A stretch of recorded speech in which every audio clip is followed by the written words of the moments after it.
Hello and welcome to this latest video blog. I thought I'd update you on what's been going on since the selection the other week. So I was given a training program by my Waka Ama coach. Well, not mine personally, but the team's Waka Ama coach. And there comes the cat. And the training plan was all heart rate based. Now I didn't have an erg rowing machine. So I decided that I would give it a go on a bike to start with. Got on the bike on the indoor trainer. Remember, that's the one that's not electric, and tried it on the bike. Now I did it once or twice and discovered that although I could get my heart rate to that point, it was actually pretty sore. And by the time I'd done it a couple of times, I was sort of starting to get a little bit sick of it, to be honest, because it was causing me so much pain. So I stopped doing it and decided I probably needed a rowing machine. So I went to the local shop and ordered one. Didn't really plan for that sort of cost, but this is what we have to do. And I ordered a rowing machine. It took maybe 6 to 10 days to come. And then it came the other day. So, of course, it comes in a box and you have to assemble it.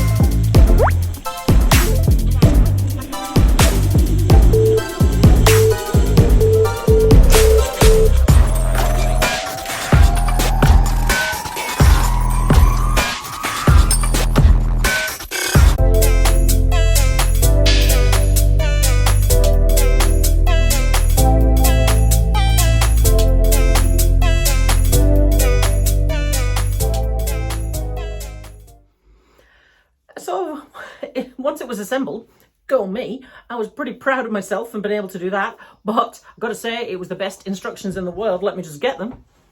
Here they are. And they have got no words. They're the perfect instructions. So they just come like this and like this. And you've just got a diagram, an exploding diagram. And all the pieces came on sort of bubble wrapped onto a board, and they all had numbers underneath them. So yeah, it was great. So I liked the way that they did that. Made it quite easy, although the pieces were heavy and the box was 50 kilos. So I had to struggle that from the car into the house. And then I tried it. Now, I used to be a rower, so of course I'm trying to row. And well, it doesn't really work. As I have already established when I tried to run a rowing boat. It doesn't really work when you have got a prosthetic leg. So I had to alter it. So here's how I had to alter it.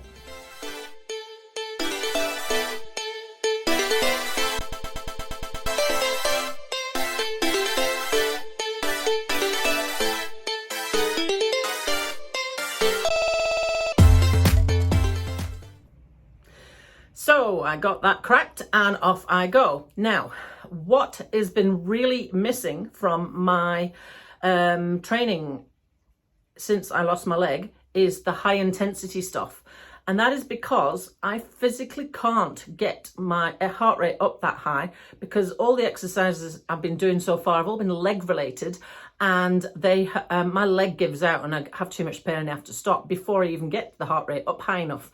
So I know my VO2 max is pretty poor, although my base fitness is good. So I am going to be working pretty damned hard on this rowing machine to get my VO2 max improved. Now that I can just use arms, it should be a bit easier for me, hopefully.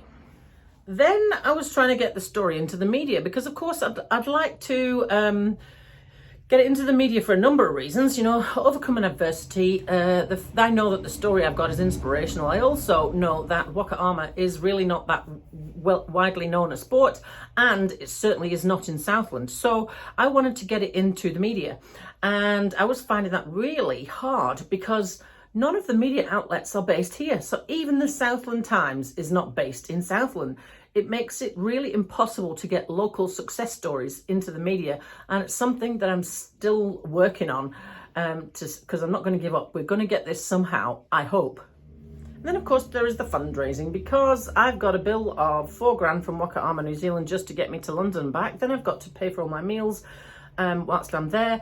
I have also got to get myself to the Auckland airport, which is at the opposite end of the country to me, and I've got to pay for that. I've got to pay to go to 3 training camps, and that's a flight, 2, maybe sometimes 3 flights away for me. I'm the furthest away. All the rest of the people that were selected are all on the North Island, which is where the camp is taking place.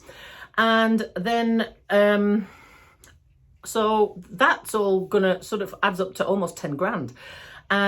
So I'm trying to drum up some sponsorship, hence the Give a Little page I started. Thank you for the people who have started to sponsor me so far.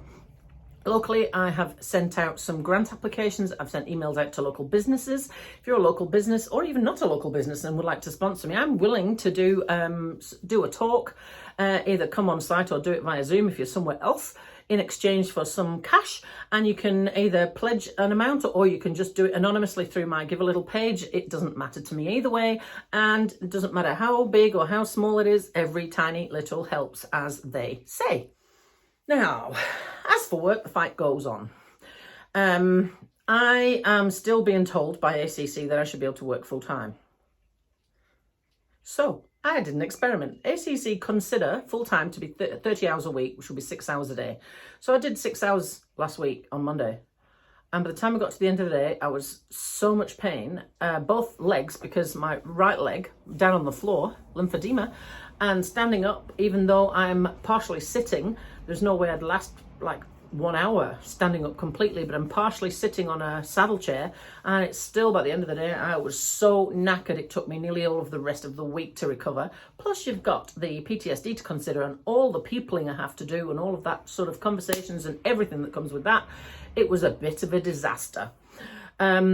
So yes, and I find it really frustrating, and I was talking to an amputee about this yesterday, I find it really frustrating that I can't do what I used to do. And I don't just mean walking and biking and whatever, I mean all of life is harder. I have got less capacity to do anything because all of life is harder when you're an amputee, because it's 4 times harder to do anything. There is nothing, we were talking about this, there is nothing I can think of that is as easy as it was before. Nothing at all. It's all harder.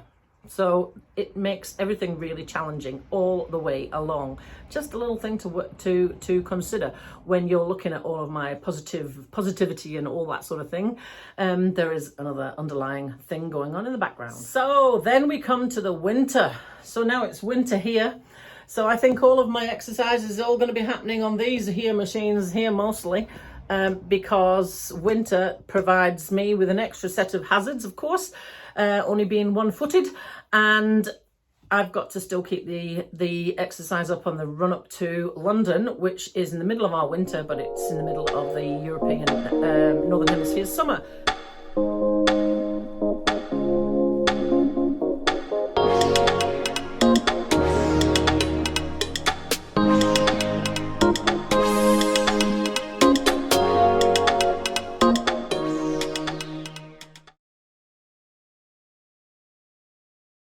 So I am probably going to be doing a lot of more work on the indoor trainer and the erg, that sort of thing. The trip to London, I will post under here, under this video in the description, I will post a link to the event schedule. But at the moment, we don't actually know enough about what's what and when it will happen. So there's 4 days of para racing, Thursday, Friday, Saturday and Sunday. Now normally you go through the heats and then semis and final, but we don't know at this stage how many countries are going to be entering and how many races there'll have to be. So it's really hard to know. If you're going to ask me what days my races are on, I don't know at this point, but you can have a look at that link and it will give you some idea as to the rough schedule. I will be based in Slough, which is close to Windsor, and I won't have the capacity to travel anywhere else. So if you want to see me and you know me, you're going to have to come down to Slough and visit me. Sorry about that. And I will be in London from the 6th of August to the 18th of August. That's when I come in and go out. Just bear in mind those first few days I'll be jet lagged because we're on the opposite time zones. So yes, let me know if you want to visit me, and come pop around for coffee, that sort of thing. Yeah. And finally, as I said before, every little does help. So I'll also add the sponsorship link underneath here and down below. And if you've got a little tiny bit to spare, please do consider sponsoring me, because the bill is gigantic. I don't want to miss out. And I'd love to be able to come and represent New Zealand in London.